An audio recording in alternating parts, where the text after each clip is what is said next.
I got a bargain on eBay I just could not resist.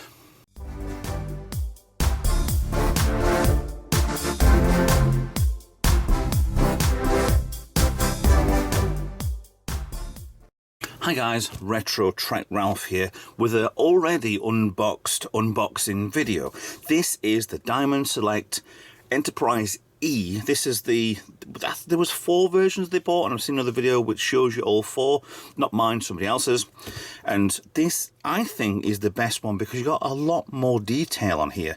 You got the standard one, which was too white. You got one with the damage on the front, which is an exclusive, which is from Nemesis, which this also is from Nemesis with the sounds inside it. There was one other which had a little bit less detail than this, but this one's more filled in with a lot more dabs and looks a lot more realistic. It's Diamond Select, which is Art Asylum. This came as is. This came originally. The seller did say that it sold it for a price, and then there was a problem with the mail, and actually put it back on eBay as a £40 buy. That was including postage. But he said that it had been squashed, and I can't figure out exactly why it's been squashed. I can see this when I'll show you this in a moment. What is potentially, and there's some also potential problems with this, but can be fixed by me in my own time. But this, I actually get a cheeky bid for it, £30, and surprisingly, it does actually work perfectly fine. Batteries probably could do a replacing on this, I'm not quite sure. It even came with the bottom section as well. So, double bargain really.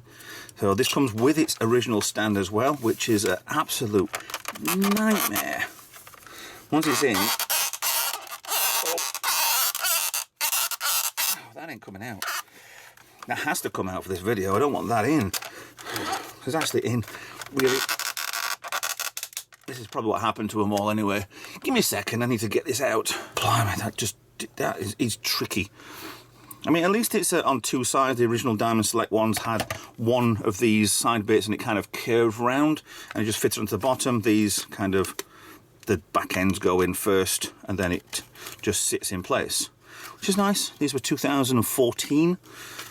So a nice little black but also see-through base and that section there. Underneath here, you got one screw that will take out that section, which will, yeah, it'll go that, which covers over the batteries in the back. I assume as well on this that you've got plenty of places where there are screw caps, and I can't see for the life of me out there. These, that. There was no Playmates models, and they'd have screws all around it. They'd put any caps at all underneath anything. Wasn't particularly good. But then again, it was the 90s and they were trying to make them at a cost. So, before I go in deep with this, let's get you in and show you a lot of the detail that's on this ship. Now, I can't do it the other way around to point from because the screen's in the way in front of me. So we have a first problem there. There's some paint dabs on there behind the 1.7. I can clean them off. It's easier to do. A lot of markings on here, the transporter emitters, the life pods, lots of Aztec detailing, Enterprise there, bridge section, a lot of, so many different designs on here. It's John Eve's design, and it's strange how these sections are over here, different to these sections down here, different to these sections around the edge. It's a real strange mishmash of a good looking ship. And you come to the back here, these are pretty good standard sort of models. Very good detailed, but have to be a little bit cautious on not too sharper edges. It's like these corners here. They're a little bit rounded off. Probably the model would have been more sharper. RCS thrusters on the side. Go underneath. I mean, they're a brilliant size ship, these. That little grill bit underneath it where the speakers are underneath, so if I press. Engage. First bit of lights there. Thank you. Navigation deflector. So you actually got the captain's yacht as well there. Very well put on there. Attached at the top there. Can't see the warp nacelles, but that would all come down anyway. A lot more lifeboats. Another section there. I don't think there's a sensor platforms or what. Navigation deflector. A big hole there. I assume the hole there is for reset, or maybe not. You've got the Starfleet insignia on the side, and if I can get in... Oh, you can't. Can you? Oh, Ralph, we can do this. We can do this. Oh, focus. Starship USS Enterprise, United Federation of Planets. That is absolutely tiny. So let me get you back out again, because I cannot keep a camera still at that close. I have the hole in the bottom there for the stand, but like I say, you do that screw, take that off, and then put that stand on in place. So I'm not going to do just yet anyway, but at least it's nice that came with that. The slot on the side there would have been to put in to stop the batteries, so you wouldn't be able to play it, but you pull that tab out. It's strange how it's replicated on here as well.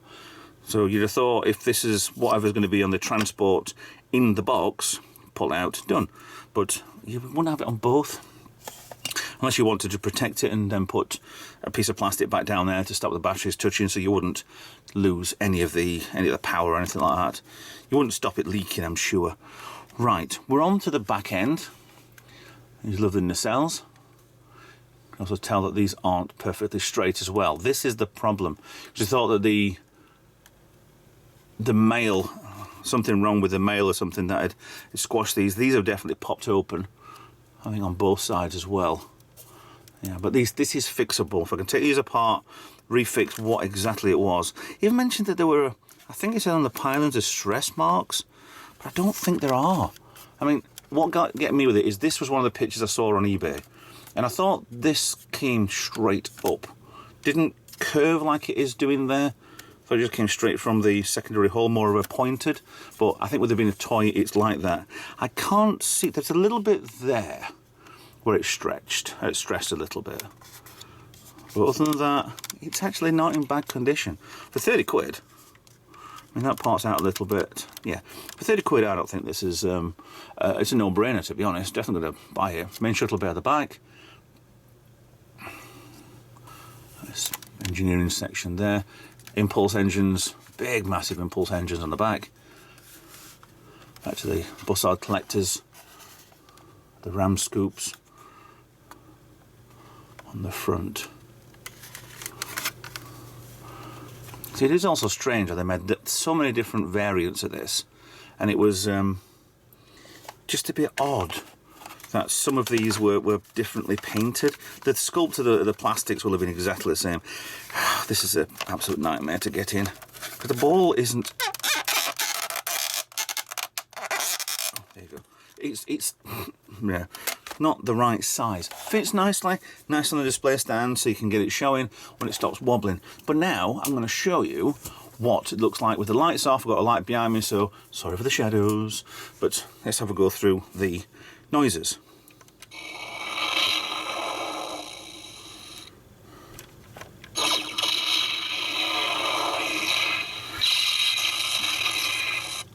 Good sequence, to be honest. These change different flashing from everything else, so not just all on. Ready phasers and quantum torpedoes. Fire all weapons. Sounds like Captain Scarlet.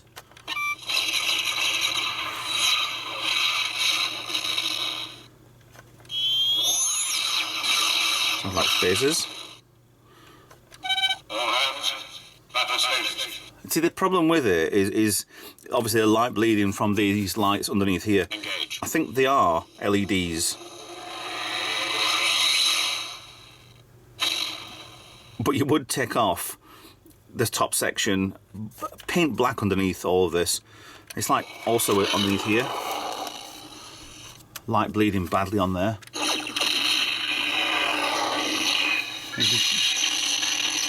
You can partly get away with the navigation deflector. Ready phasers and quantum torpedoes. But the rest of it, like underneath, Fire all weapons. underneath the nacelles, shockingly bad. Little dab of paint on the inside, even the back of here. Little dab of paint would have been fine. You can't see anything. Well, you can see through the gap in there that I've put, but it's nice.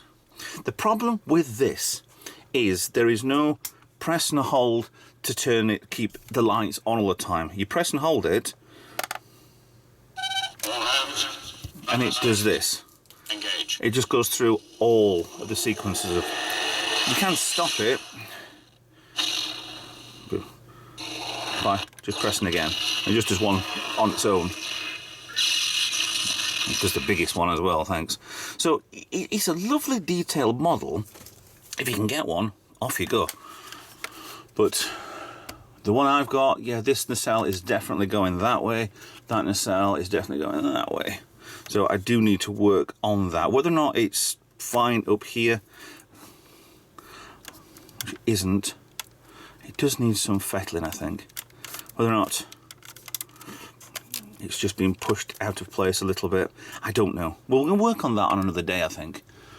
I mean, it's not coming off. It's definitely still on pretty much. But it does want some sort of fettling. A lot of these would clip together or screw together anyway. This piece looks like it's lipped underneath this part here. So to get that off, I don't really know. But I'll do that on my own time.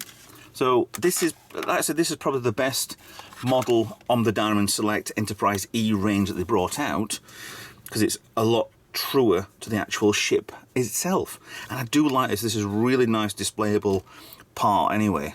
So I like it. I hope you do too. So that in mind, ta-da! Please like, share and subscribe. Follow me on social media if you want to. Consider being a Patreon, so I can put your name on the scroll at the end. If you want to donate something, put your name even better on there, and you'll help out the channel. I always do a video for my the donators, and always big thank you out to all of my Patreons. So that in mind, thanks a lot for watching. I'll see you in another video. Bye for now.